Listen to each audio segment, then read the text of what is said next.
Welcome once again to all of our Wheel and Anchor members from across Canada. This is our webinar about our LiveAway program to Cyprus for next year, next March, a year from now, 2024. This was a very popular destination. Let me say a couple of words about Wheel and Anchor, because I see a lot of unfamiliar, I would say faces, but I can't see your faces, but names. So welcome and thank you for being part of our community. Wheel and Anchor is all about bringing travelers together. What does that mean? Well, I've been doing travel for the better part of, well over 30 years now in Canada, and I've brought Canadians to all parts of the world. And what I discovered was in organizing tours, itineraries for other companies, for travel companies in many years, is that what makes a trip, what makes an experience around the world special is when the other people on the trip have kind of a like-minded view of the world and of travel. And, in this day and age, it's a big global playing field, and oftentimes, we end up on being part of groups with travelers from other countries, and I won't mention any specifically, but the dynamic is sometimes a bit odd. And as Canadians, we have a certain outlook on life and a way we relate to one another and how we behave and act in different countries and how we like to learn and experience things. And so that dynamic, that vibe is what we have in common, particularly at Wheel and Anchor. And, I'm here in Malta right now with a group of travelers, a smaller group from different parts of Canada. We were just in Bali, in Indonesia. And of course, Paul and I had a big group in Thailand, and, everybody has something in common, and, we're not all the same, but I think that people appreciate being part of a dynamic, part of a community that sort of lives and breathes travel in the same kind of a way. And that's what has us be such a fun, interesting group at Wheel and Anchor. And so our idea is to find travelers, and we have people who have traveled both a lot, are very well traveled, and like the fact that we offer unique destinations, a unique approach like these liveaways, but who also, we also have a lot of newbies, if you will. So if you're somebody who hasn't done a lot of travel, you can benefit from, being part of a group where everybody's friendly and sociable. And, we all like to go out for a glass of wine at the end of the evening, and it's easy to make friends and be part of this group and this community. And I think that makes a difference for people who, and maybe you've not done group travel before. And so we like to take the group out of group travel, even though we're a bunch of people, but it's kind of like traveling with a bunch of friends. So that's a little bit about what Wheel and Anchor is about and how we are a bit different.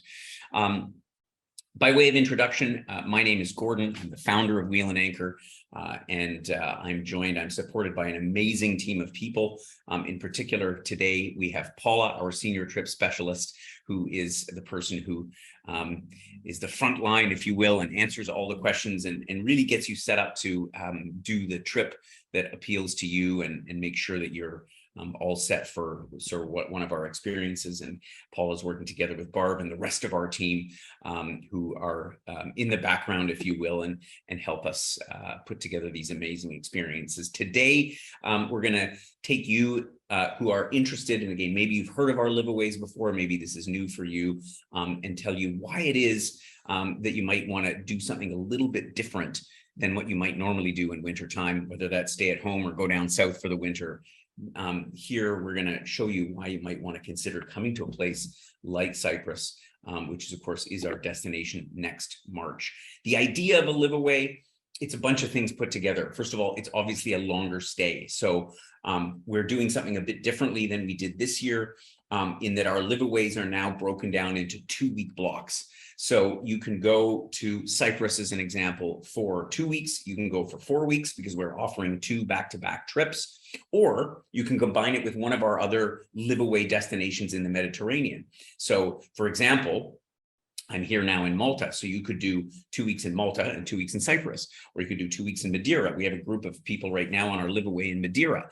You could combine it with Cyprus. You could do Cyprus and then Sicily. So we have a calendar that you'll find in our program itinerary that shows you where all the programs are happening and which ones that they're obviously not all combinable because they don't we don't have them running through the whole winter and spring, but you can see which ones you could combine. And so that's a little bit the idea is that it's a chance to get away for a longer period of time, not just to one place, could be one place, could be two, could be three.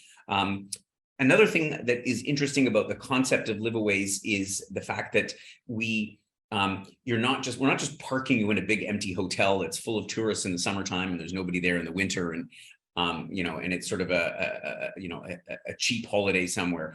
This is all about going to a place that you might not have thought about going, spending enough time there that you have ample free time to explore on your own, but we also organize excursions and activities that allow you to get to know the place. And it's not a fixed program. So you're not booking into a tour where there's an agenda and every day there's something going on or not. Rather, you get to choose the excursions that appeal to you. So on an example in like Cyprus, over the two-week segments, you might do some, you might do 5 or 6 different excursions. You might do a dozen or more, depending on what appeals to you, whether it's more active or cultural or history type tours or culinary, or we have a whole gamut of stuff. So we give you a so-called activity credit, and you can say, I want to do this and this, but not that. And again, that flexibility means that you create your own program and your own experience. You can do as little as much as you want. And if you end up not even using up the whole activity credit, which some people don't, some people just like to come along for the ride. They like the social aspect. They like to be in the mild weather, and they have activity credit left over. We just send you the money back, because the whole point is it's yours to use as you wish. Some of our members will book everything, and then they'll pay a little extra for those other excursions that they do. So that's the concept. And as I said before, you can combine them one to the next. There's a couple pictures here from Thailand and Bali. So if you choose to do a liveaway in Southeast Asia, for example, we've had 2 amazing liveaways. Our one in Bali is still underway.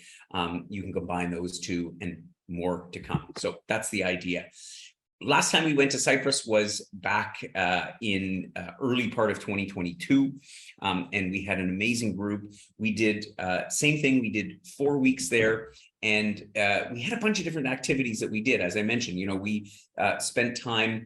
Here's an example. There was a bunch of us went out and did a long hike on the very western coast near Paphos, and saw some of this incredible coastline that you have there. Obviously, the historic element is what's really, really important in Cyprus. And a lot of Canadians don't know much about Cyprus. We remember the times when the Canadian peacekeepers were there, the UN peacekeepers, because of the division, and I'll talk about that in a second. But we don't know a lot about the country. And this is, again, the chance here. For example, a group of us were witnessing the making of halloumi. You've probably heard of halloumi cheese, right? That white cheese, which actually is, it's like camembert or brie, or actually those are not even the right examples, in the sense that it's actually the original halloumi only comes from Cyprus. A lot of people don't know that. So we learn about what that's all about. And so, as I say, sometimes we're out enjoying the nature, the countryside on our own, doing hikes, just sort of ambling around these interesting towns and villages that are in and around the places that we're staying, and otherwise just raising a glass, having a great time at one of our social gatherings. And so we always have like a welcome dinner and then a farewell dinner, and then a couple things where everybody gets together. So again, the point here is that you can do as much with the group, or you can do things sort of on your own. And you saw, I just want to go back to that photo for a minute. You see a lot of people in this picture, right? I mean, I think there's about 25 of us last year in Cyprus. An important distinction about our programs is that regardless of the overall size of the group, we do our sightseeing generally in groups of around sort of 8 to 10, maybe 12 people, depending on if there's a boat involved, or if it's just touring around by minibus. So you still have an intimate small group experience amongst a larger group of people that you can socialize with at all the other times. So anyway, that's a little bit about what we did before in Cyprus. Let me tell you a bit about the program next year and what we're doing, because a few things we're doing differently than what we did before. I always say when we do our programs, no 2 programs are ever exactly alike. It's one of the neat things about Wheel and Anchor, because I'm a bit of a perfectionist and we like to make things a little bit better each time. So This is Cyprus, which of course is over in the Eastern Mediterranean, south of Turkey. You can see there on the map. To the west of Lebanon, Syria, Israel are all over here. So it's got a unique location in a very sunny part of the Mediterranean. The island, of course, is divided. And of course, this is the whole, political background, if you will, for Cyprus. The Republic of Cyprus, which is all of this part down in the south, the majority of the island, which is obviously an independent country, part of the European Union. And then the so-called occupied zone, depending on who you ask, northern Cyprus, which was taken over by Turkey and is recognized in some circles, well, not many, actually only by Turkey, as being an independent country. And so there is that dynamic there between the north and the south.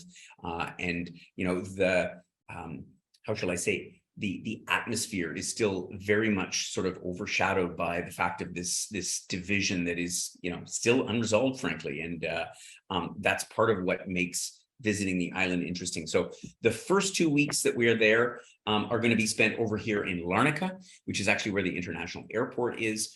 And the beauty of Larnaca is, to that 2 weeks of the program, is that you are close to North Cyprus and the all of the interesting sites there. So if your interest is more for history and some of these fascinating cities and towns and temples and ruins that are really date back thousands of years, then staying in Larnaca is sort of really the optimal place to be, because from here you are relatively quickly up in Nicosia, the only divided capital city in the world. So Nicosia sits both in northern Cyprus and the Republic of Cyprus. We visit Kyrenia, which is an ancient capital of Cyprus, past the mountains on the north coast of Cyprus. Beautiful city with an amazing monastery and incredible view up there. Famagusta, which is still a very controversial city that again sits very close to the border. And a whole section of it is like this massive ghost town because it was vacated after the Turkish invasion back in the mid-1970s. So Larnaca, and Larnaca itself as well, is located in particularly the wine region, which is mostly on the eastern part of the Troodos mountain range. So there's a lot of things, culinary, historical, cultural, that we do from our base in Larnaca. And it also sits on a lovely stretch of beach. Of course, in March, for not everybody, it's beach weather, but I know some of our members, myself included, went swimming in the Mediterranean. And it's a great spot to be. The second part of our trip, and I'm going to go into a few more of the excursions that we have on offer, is going to be over here in Paphos, which is on the west coast. And Paphos is, particularly in summertime, it's the classic beach destination for folks that visit from Western Europe, from the UK, and so on. And so we have a lovely hotel that's not far from the coastline, from the beach. And from here, we get really the natural beauty of the Republic of Cyprus. So we have excursions up into the Troodos Mountains, Kikos Monastery, which sits in this amazing location way up in the hills. Sometimes in March, like when we were there last year, you even get snow sometimes up in the mountains, while down on the coast, it could be 20 degrees, almost beach weather. The Akamas Peninsula is one of the excursions that we do, down to Aphrodite's Rock. So many things to visit while so you can do the 2 weeks in Larnaca or the 2 weeks in Paphos, or as we did in last year, the majority of people actually did the whole 4 weeks and did the whole time in Cyprus. So I'll explain a few of the things that we're doing. First of all, I want to talk a little bit about our accommodation. And so the other thing that differentiates us, and every LiveAway is a little bit different depending on what types of accommodation are there. In Larnaca, we have this brand new, at least it was brand new when I was there last year, because it's a new property for us. I found it when we were there last year. It's like a condominium, which is very close to the historical heart of Larnaca. From the top floor, as you can see, you have a beautiful view over the sea, and it's last year we stayed in Limassol, which is quite a big city, and Larnaca is a little bit more compact, and it has small narrow streets. and a lot of shops and cafes, and it has a very familial sort of character to it. You feel like you can walk everywhere. There is a local sort of transit system, but you don't really even need it, because every place that you want to go, all the little cafes when you're wandering around, are very accessible. And this brand new condominium, as you can see, these places are exquisitely designed. I was so impressed when I went in, because you don't always find accommodations that are quite as inviting as this. So in Larnaca, we have these apartments that come in both 1-bedroom and 2-bedroom configuration. As you can see, everything very modern, very comfortable. And so, for those that don't want to go out at night, of course, there's a full kitchen in there, so you can cook your own food, or oftentimes it's warming up what's left over from lunch, because we're known for our great lunches. And as I say, you have 1- and 2-bedroom apartments. So it's great if you're two friends that want to go travel together, and you can share a 2-bedroom apartment. So you can be in the same space, but still have your own rooms.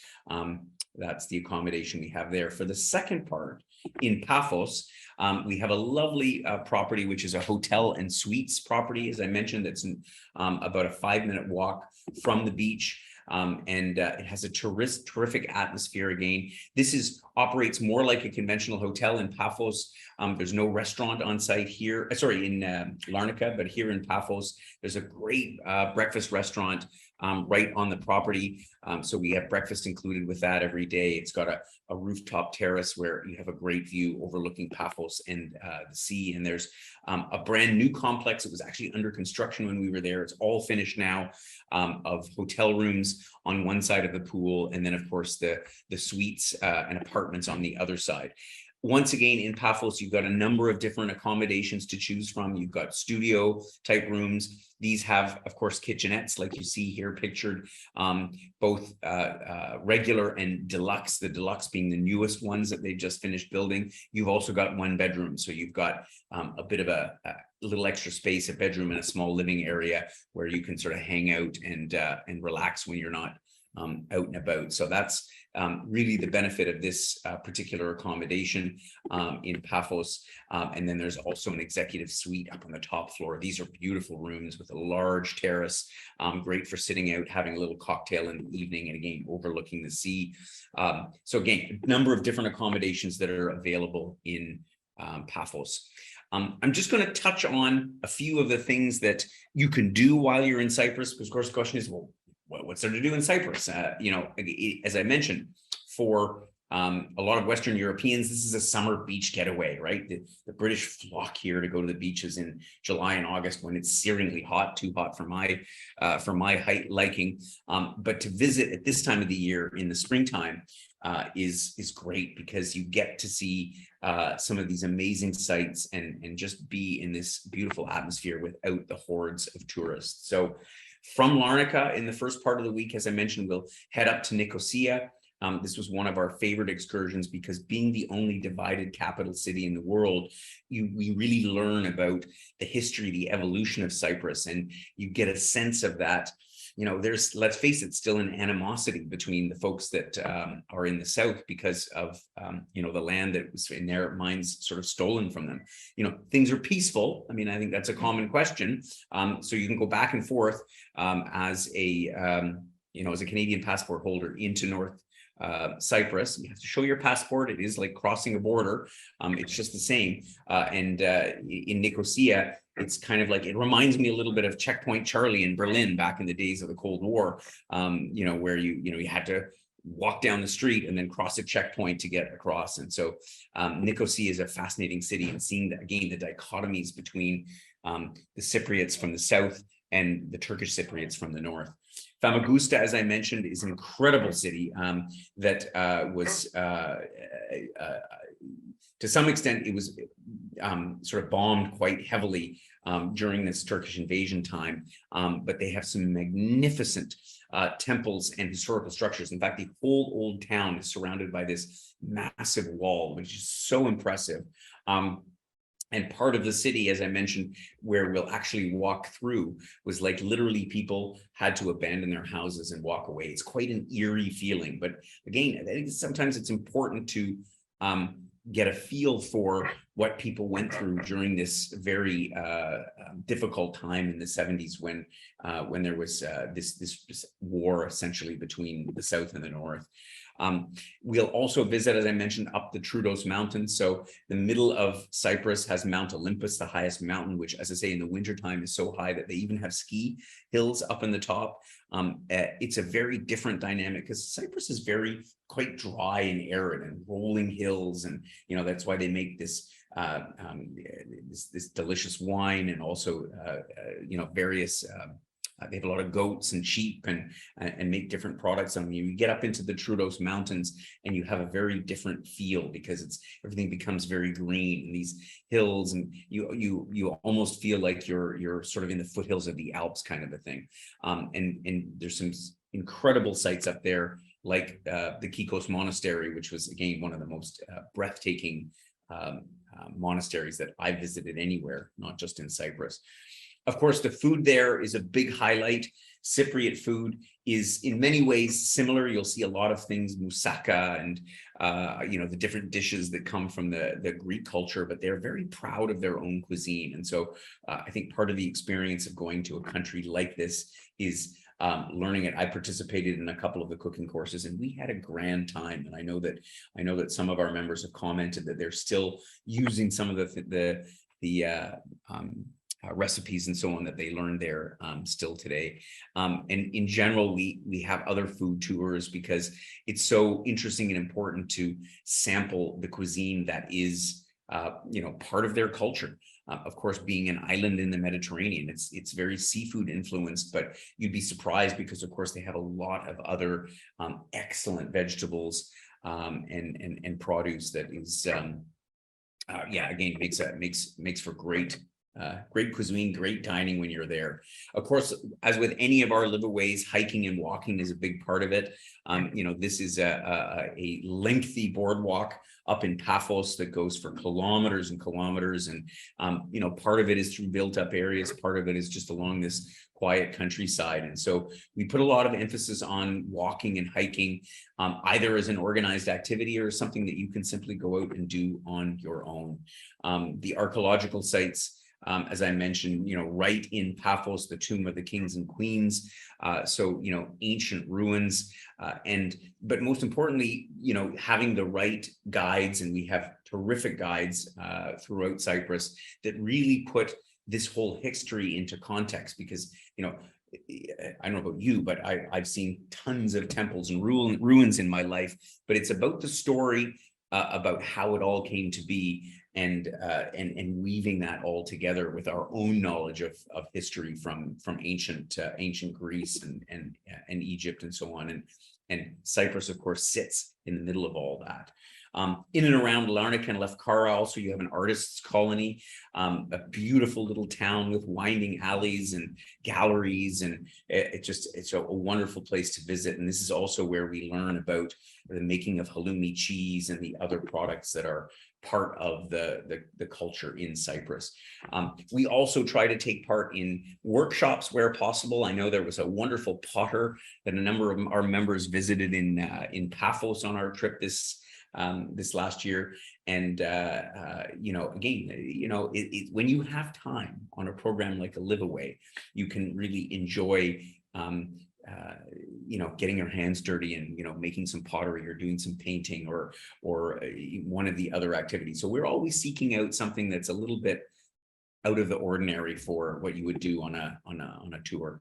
The wine, well, I mean, imagine most people in Canada haven't tasted Cypriot wine before, largely because it's not something you'll easily find in the liquor store in BC or in Ontario or anywhere. So they do have some great wine, some varietals that you've never heard of before. And so our Vino Venture tour is really a food and wine experience up in the hills. And well, let me just say, everybody comes back with big smiles on their faces. And as I said at the outset as well, natural beauty, getting up into the hills. The Akamas Peninsula is the most scenic part, arguably the most scenic part of the country, up in the northwest. And so we go up here by 4x4 Jeep. Weather permitting, also we'll do a boat tour like you see there to the so-called Blue Lagoon, where the color of the water in Cyprus is something that is just, it's just unbelievable. You never realize that the Mediterranean could be so blue, like you see here as well at Aphrodite's Rock, until you go to Cyprus and you realize, wow, the water is spectacular. Even if it's not exactly everybody's bathing temperature at this time of the year. But as I say, a number of members did get in the water, and it's not as cold as you would think.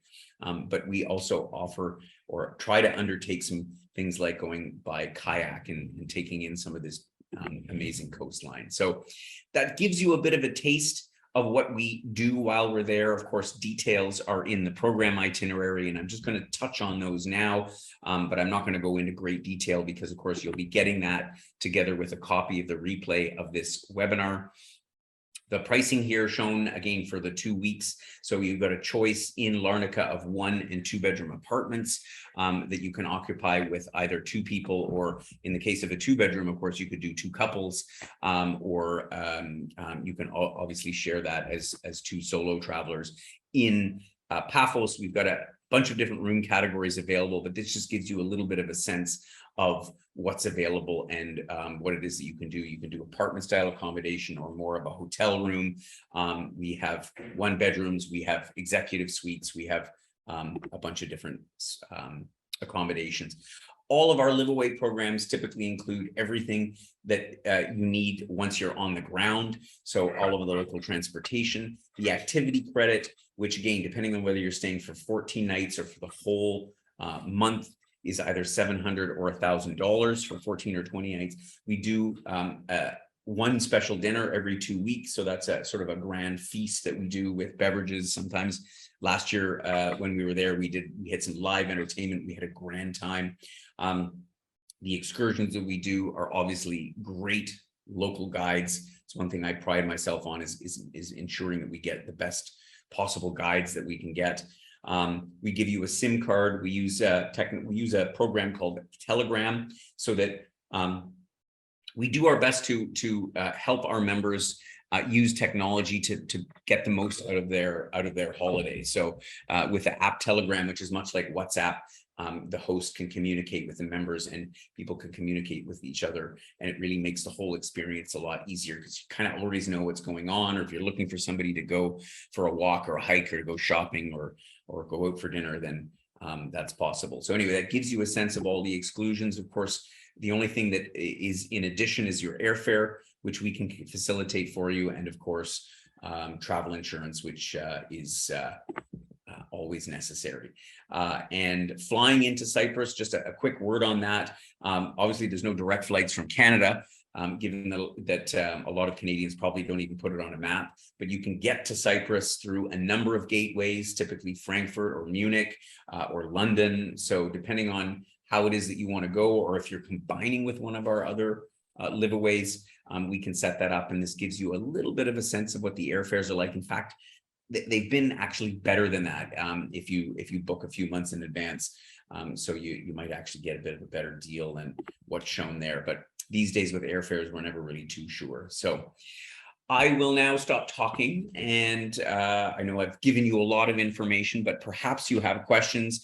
Paula, are there any questions from members either that have come in during the webinar or Yeah, we have a few that have come in already. And for those that have a question and haven't put it in, you can put it into the Q&A or the chat box for us.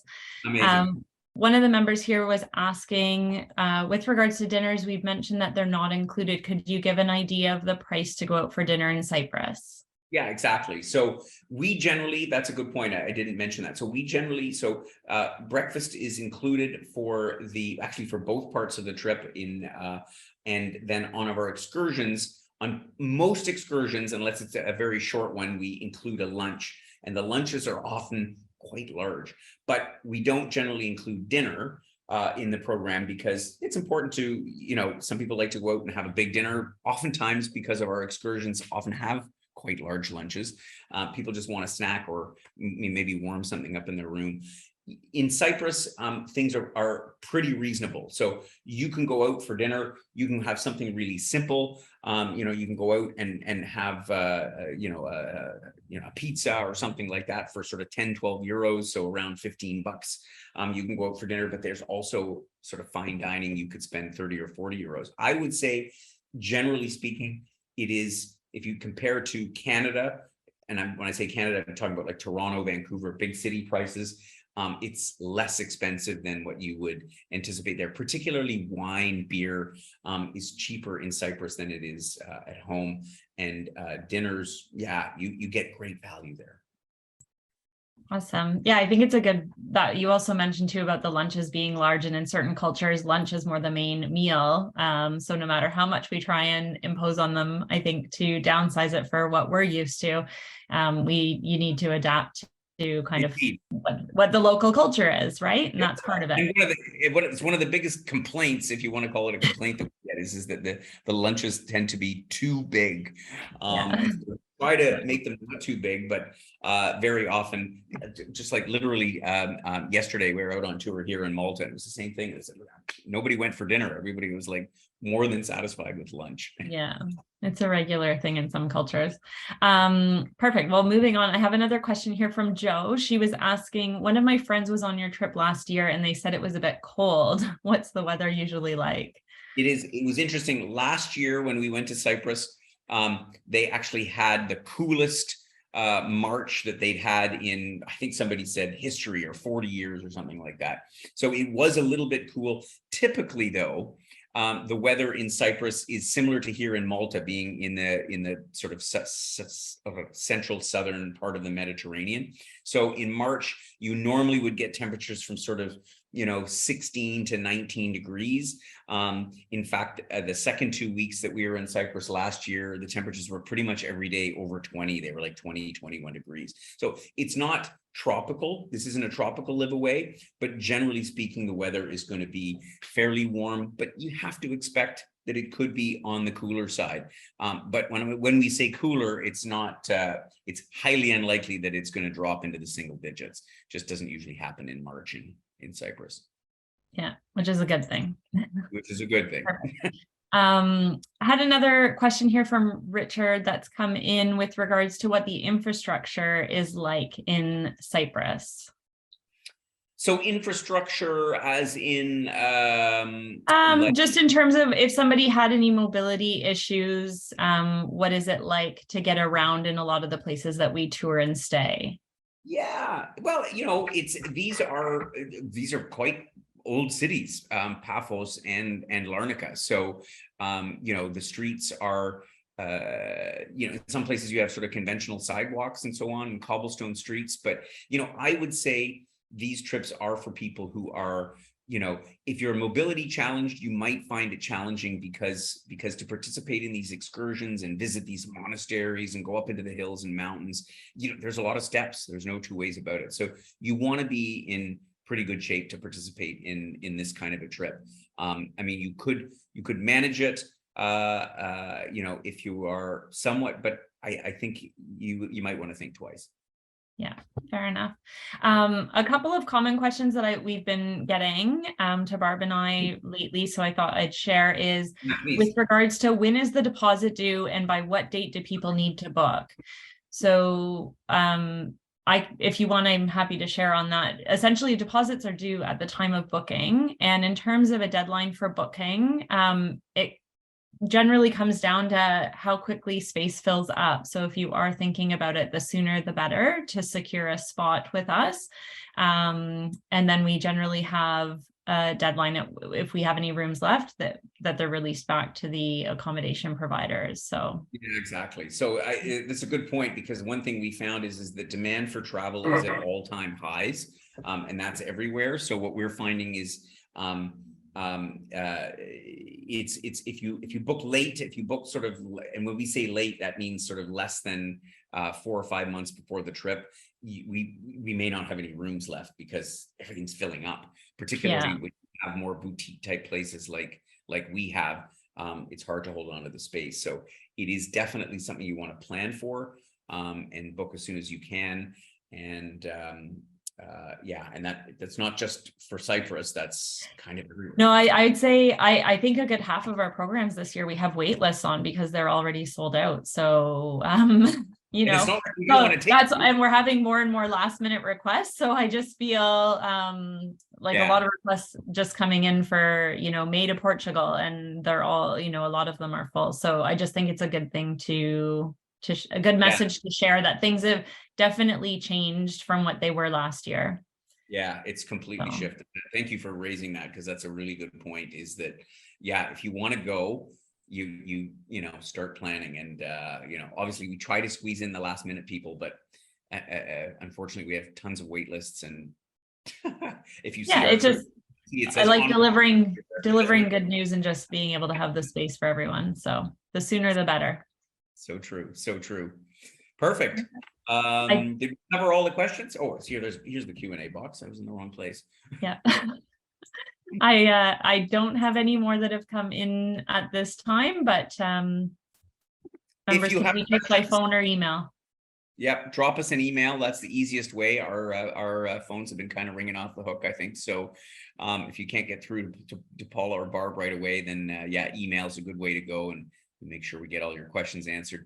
Would love to have you come and join us in Cyprus next year. I know we had a grand time last year, and we will next year as well. So please do come along, and yeah, consider. Oh, Jesus, you know what I forgot to, for those of you that hung in till the very end, by the way, we have an early bird booking bonus. So actually the price is there that I showed you. You get $500 off. So if you're watching this webinar, you get $500 per person until April the 15th. So, you know, basically 2 months from now. So we were able to work out a deal with the hotels that, again, because the demand is so high going later on, we were able to make a deal to be able to offer a early bird discount for anybody that books sooner than later. So yeah, now's the time to do it. $500 off for it. So that's actually like 10% of the price of the trip. So and that's per, well, yeah, that's 10% off the price that's in the, sorry, $500 off the price that's on the price block in the program itinerary. You're going to get that soon. So don't forget that. Make sure you mention it if you do decide to join us. Thanks again. And our next webinar will be next week on Koh Samui. No, sorry. That's a good, Egypt and the Holy Land. Right. Yes. So if you're interested in any of our other trips, we are going to be going to Egypt next year on a very special dahabiya. That's a private ship on the Nile. I was just talking to our members here in Malta that were on that trip last year, and they said it was the trip of a lifetime. So there's not many spaces available on that because it is a private boat that we chartered. Tune in for that next week. And the following week, we're going to be talking about our LiveAway in Koh Samui that we just came back from. So lots of stuff in store. Tune in for those, and you'll find the details in our newsletter coming out this weekend, coming out tomorrow. So take care. Have yourselves a great week. And thanks for joining us.